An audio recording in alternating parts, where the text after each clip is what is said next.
¿Buscas la verdadera palabra de Dios? ¿Has buscado sin encontrar respuesta a tus inquietudes? Has llegado al lugar indicado. Aquí te mostraremos por dura que sea su palabra, la verdadera doctrina de Dios. Bienvenido a Despertando a la cruda realidad.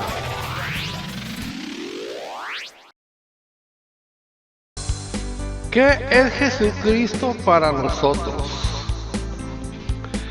Independientemente de que Cristo es nuestro amigo, nuestro refugio, nuestro pastor, pero sobre todo nuestro Salvador, ¿qué es Jesucristo para nosotros? La verdad que hay mucha confusión en muchas denominaciones acerca de este asunto. Algunos dicen que Cristo fue solo un ángel, como lo afirman los testigos de Jehová. Para el Islam, solo fue un profeta más.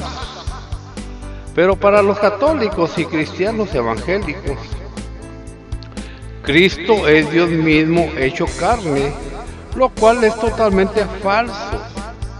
De todos estos grupos, debo señalar que los testigos de Jehová son los más acertados, ya que en verdad el ángel de Jehová que miramos tratando con el pueblo de Israel no es otro que mismo Cristo en su preexistencia.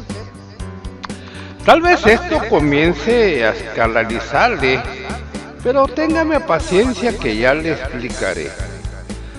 Debo aclararle que no soy testigo de Jehová ni simpatizo con ellos. Pero en esta ocasión debo reconocer que están más cuerdos que católicos, así como de evangélicos. Bien, antes que nada, lo primero que debemos tener en cuenta es que Cristo no es Dios. Aunque para muchos, por algunos textos tergiversados, malintencionados, así lo interpretan. Veamos algunos de estos textos. Reina Valera 60, Juan 1:1. En el principio era el Verbo, y el Verbo era con Dios, y el Verbo era Dios. Este era en un principio con Dios. Verso 2. En el principio era el Verbo, y el Verbo era con Dios, y el Verbo era Dios. Aquí miramos dos personas diferentes, al Padre y al Hijo. Y dice que el Verbo, que viene siendo Cristo, era Dios. Pero, ¿y entonces el Padre qué papel juega si el Verbo era Dios? ¿Acaso hay dos dioses iguales? También dice que el Verbo en un principio era con Dios. O sea que estaban los dos desde el principio, pero solo uno es el verdadero Dios. El otro es el Verbo que viene siendo el Hijo de Dios, o sea Cristo. Note eso. La Biblia al día así lo interpreta. Veamos, Juan 1:1. En el principio ya existía el Verbo, y el Verbo estaba con Dios, y el Verbo era Dios. En el verso 2 dice, Él estaba con Dios en el principio. De igual manera, esta versión nos hace ver que Cristo ya existía desde el principio, y al igual que la Reina Valera, también dice que era Dios. Yo sé que esta versión que le voy a leer, muchos no le dan credibilidad, y no es que la promocione, nada que ver. Pero créame que he encontrado más veracidad en esta Biblia de los testigos de Jehová que en la corrupta Reina Valera. Veamos esta versión. Nuevo Mundo, Testigo de Jehová. Juan 1:1. En el principio la palabra era, y la palabra estaba con Dios, y la palabra era un Dios. Verso 2, este estaba en el principio con Dios. Casi lo mismo, la misma interpretación, solo que hay una tremenda diferencia, ya que solo dice que la palabra era un Dios. Fíjese lo que dice, que la palabra era un Dios. ¿Lo entiende? Ellos aceptan que la palabra Cristo es un Dios, pero note cómo lo escriben con D minúscula, diferenciándolo del Dios verdadero que se escribe con D mayúscula, o sea, D grande. Pero calmado, aquí le pongo una de las mejores versiones que existen, como lo es la Biblia Israelita Nazarena. Biblia Israelita Nazarena, Juan 1:1. En el principio existía el Verbo, y el Verbo estaba con el Poderoso, y el Verbo era poderoso. Verso 2. Él estaba en el principio con el Poderoso. Fíjese lo que dice, en el principio existía el Verbo, y el Verbo estaba con el Poderoso. Ese Verbo, claro que es Cristo. Y el Verbo, que es Cristo, era poderoso. Note que dice, nótelo bien, que dice que el Verbo era poderoso. ¿Lo escuchó? Era poderoso. Pero no era el poderoso, o sea, esa es la diferencia. El Verbo, o sea, Cristo era poderoso, pero no era el poderoso, o sea, no era Dios. Entiéndalo. Algo parecido a los testigos de Jehová, que dicen que era Dios con D pequeña, o sea, un Dios más pequeño que el Dios Padre. Hay una marcada diferencia en todas estas afirmaciones, ya que aquí lo dice bien claro que el Verbo era poderoso, pero nunca dice que fuera el poderoso. Esa es la diferencia en esta versión, y por eso es muy importante contar con varias versiones para poder sacar una buena exégesis de los estudios y de lo que es la bendita palabra de Dios. Sobre esta afirmación de que Cristo era Dios, esto es lo que dice el Vaticano. Dice, no es difícil comprender que los contemporáneos de Cristo les costará creer que Él era Dios, pero después de presenciar su resurrección, que era la prueba de su divinidad, después de que se les apareciera a los apóstoles, atravesando puertas que estaban cerradas con llave, después de haber permanecido de forma invisible cerca de los pensamientos humanos, después de manifestarse en el camino de Emaús a Lucas y Cleofas y a Saulo en el camino a Damasco, ya no podemos quedarnos sin respuesta. Y esto es lo que piensan los evangélicos cómplices.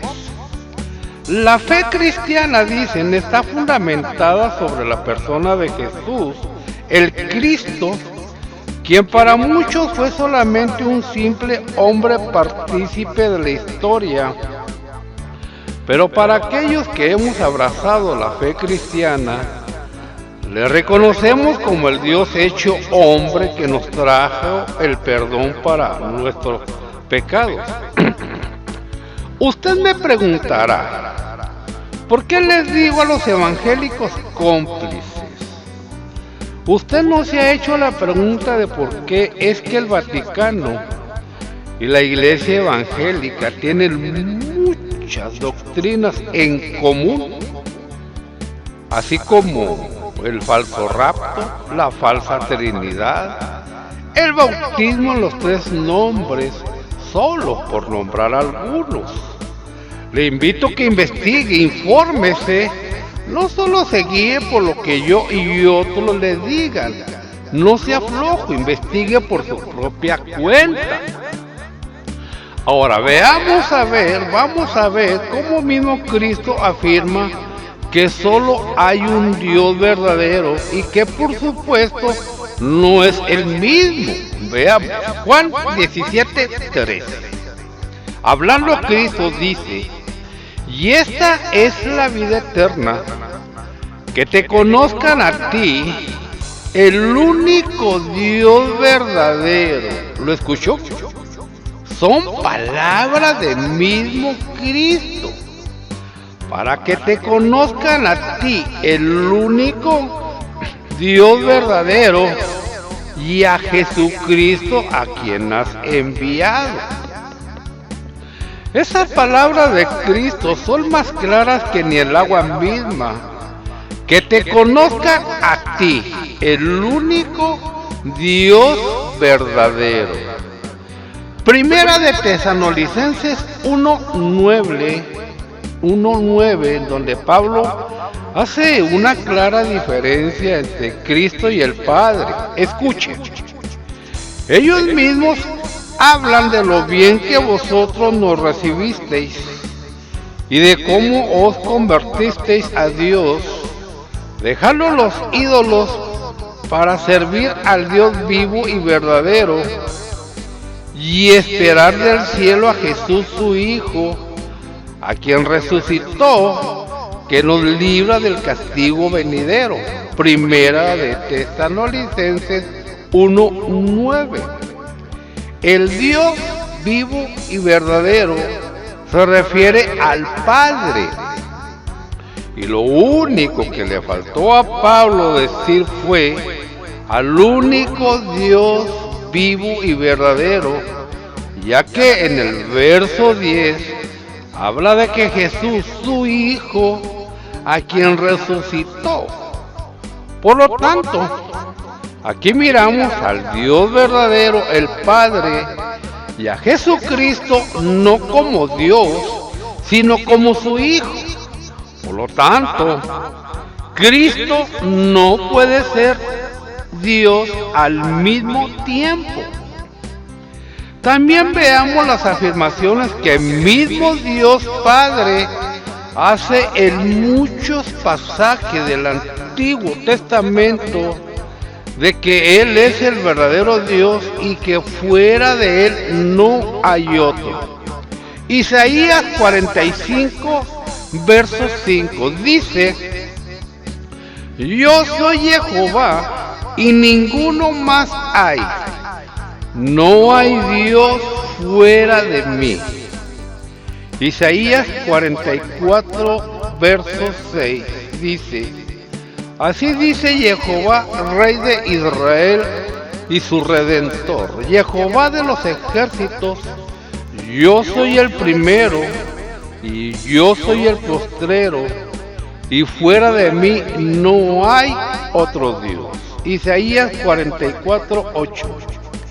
No temas ni os amedrentéis, no te lo hice oír desde la antigüedad y te lo dije. Luego vosotros sois mis testigos. No hay Dios sino yo. Isaías 46, 9. Acordaos de las cosas pasadas desde los tiempos antiguos, porque yo soy Dios y no hay otro Dios, y nada hay semejante a mí. Si Cristo fuera Dios como los evangélicos y el Vaticano proclaman, dicen, ¿qué hacemos con esas palabras de mismo Dios? Y aquí no se trata de estar subestimando a mi Cristo, no. Dios me libre. Sino lo que se trata es darle la verdadera y correcta interpretación a la bendita palabra de Dios. Solo eso. ¿Qué interés pudiera tener este siervo inútil que soy yo en negarle su lugar de Dios a mi Cristo? Si usted supiera cómo amo a mi Salvador, Pero eso no significa que tenga que seguir el engaño de los católicos y evangélicos. Son varios los textos en los cuales estos mentirosos se sientan para decir que Jesús es Dios. Le voy a nombrar estos dos más importantes. Juan 20:27. Luego dijo Tomás, pon aquí tu dedo, Luego dijo a Tomás, pon aquí tu dedo y mira mis manos, y acerca tu mano y métela en mi costado, y no seas incrédulo, sino creyente. Entonces Tomás respondió y le dijo, Señor mío y Dios mío. Jesús le dijo, porque me has visto, Tomás, creíste. Bienaventurados los que no vieron y creyeron. Hizo además Jesús muchas otras señales en presencia de sus discípulos, las cuales no están escritas en este libro. Pero estas se han escrito para que creáis que Jesús es el Cristo, el Hijo de Dios, y para que creyendo tengáis vida en su nombre. Juan 20:27. Aquí tenemos al incrédulo de Tomás haciendo esta expresión de Señor mío y Dios mío. ¿Por qué haría esa expresión de Señor mío, Dios mío?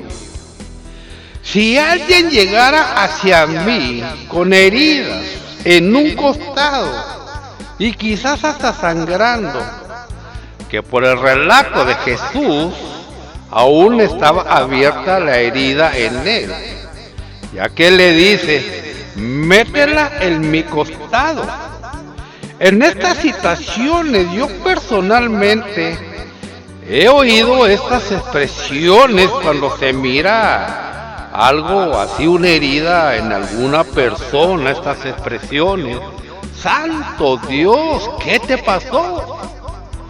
¡Dios mío! ¡Qué terrible! ¡Santo cielo!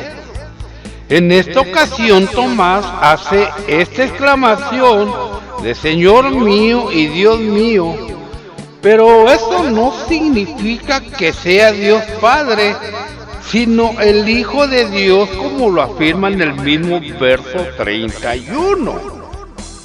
También tienen este versículo de Primera de Juan 5:20 y que es uno de sus favoritos. Primera de Juan 5:20. También sabemos que el Hijo de Dios ha venido y nos ha dado entendimiento para que conozcamos al Dios verdadero y estamos con el verdadero, con su Hijo Jesucristo. Este es el Dios verdadero y la vida eterna. Fíjese, pero estos tontelos lo interpretan mal. Ellos aquí ven que habla de que Jesucristo es el Dios verdadero y la vida eterna. Pero entienda lo que dice el texto. El Hijo de Dios ha venido y nos ha dado entendimiento. ¿Entendimiento para qué? Repito, ¿entendimiento para qué? Para que conozcamos al Dios verdadero. ¿Y quién es el Dios verdadero? El Padre. Aquí no está hablando de dos dioses verdaderos, solo de uno, Dios Padre. Cuando dice que estamos con el verdadero, con su Hijo Jesucristo, es verdad esta afirmación, ya que Cristo también es verdadero, pero no es Dios. Después Juan dice, este es el Dios verdadero y la vida eterna. Aquí Juan está confirmando lo que ya dijo al principio del texto, verso 1, donde dice, y nos ha dado entendimiento para que conozcamos al Dios verdadero. Para mí me queda bastante claro esta afirmación de Juan. No tengo por qué buscarle más patas a la borrega. Bueno, pero ahora, si ya nos quedó claro que Cristo no es Dios, entonces, ¿qué es Jesucristo para nosotros? En todo el Nuevo Testamento miramos varios títulos dados a Cristo, que entre los varios nombres tenemos Hijo de Dios, que aparece 31 veces, Hijo de David, que aparece 7 veces, e Hijo de Hombre, que aparece 42 veces. Todos tienen su significado, pero el más importante es Hijo de Dios. Y en este título nos vamos a centrar para saber qué es Cristo para nosotros. Ahora veamos Juan 1:9 para ir entendiendo lo que Cristo es para nosotros. Juan 1:9 dice: aquella luz verdadera que alumbra a todo hombre venía a este mundo. En el mundo estaba y el mundo por él fue hecho, pero el mundo no le conoció. A lo suyo vino y los suyos no le recibieron. Mas a todos los que le recibieron, a los que creen en su nombre, le dio potestad de ser hechos hijos de Dios. Debemos de tener en cuenta que no todos somos hijos de Dios. Somos creación de Dios, pero no somos hijos. El privilegio que nos hace ser hijos de Dios es que le recibamos, verso 12, que creamos en su nombre, verso 12. Ahora, si Cristo es hijo de Dios y a nosotros se nos dio la potestad de ser hijo de Dios, entonces, ¿qué es Jesucristo para nosotros? Hebreos 2:11 dice: porque el que santifica, este es Cristo, y los que son santificados, nosotros, de uno son todos, o sea, del Padre. Por lo cual no se avergüenza de llamarlos, óigalo, hermanos, diciendo: anunciaré a mis hermanos tu nombre, en medio de la congregación te alabaré. Y otra vez, yo confiaré en él, y de nuevo, he aquí yo y los hijos que Dios me dio. Aquí se refiere a los hijos de Dios Padre.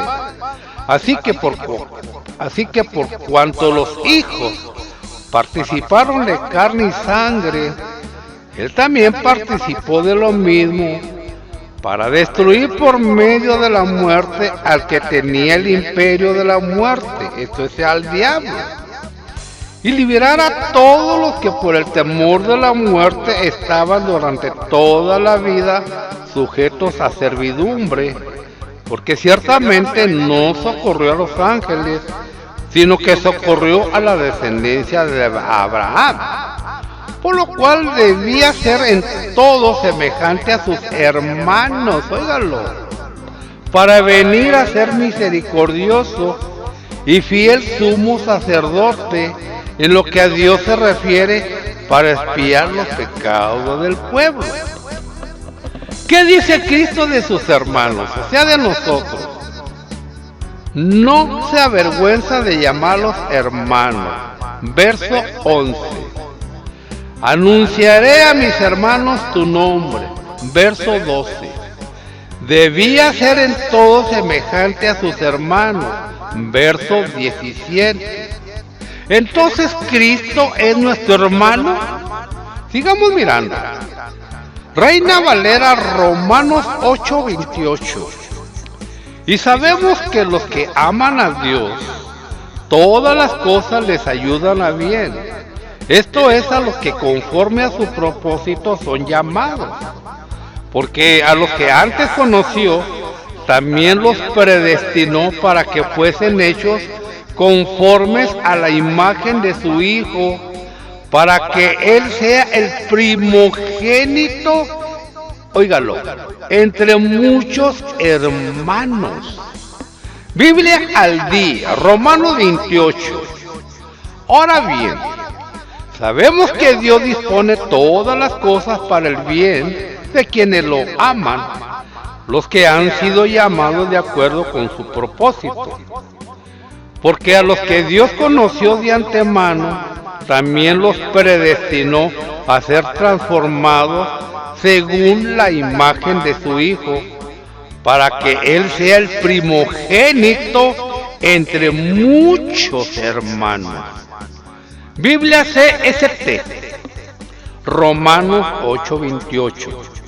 Sabemos también que a quienes aman a Dios y responden a su llamamiento para entrar a formar parte de su plan, todo cuanto pueda sucederles redundará en su propio beneficio, porque Dios los conoció desde el principio y de antemano los destinó a ser semejantes a su Hijo Jesucristo, a fin de que Él sea el mayor entre todos los hermanos. ¿Así o más claro? Bueno, creo que es suficiente para entender lo que Cristo es para nosotros. Aunque hay mucha tela de donde cortar, pero al buen entendedor pocas palabras. Por último, y antes de finalizar, medite en esto. Medite en esto que le voy a comentar. ¿Qué significa para usted la palabra primogénito? Sí, la palabra primogénito. El primero de los hijos, ¿verdad? Lo cual me hace pensar, sin temor a equivocarme, que después de ese hijo, por lógica, tiene que haber más. ¿Y quiénes son esos otros hijos? Se lo dejo de tarea. Lea Juan 1:12. Hasta aquí este estudio. Esperarlo como siempre le ayude en su crecimiento espiritual y no se deje más engañar. Bendiciones.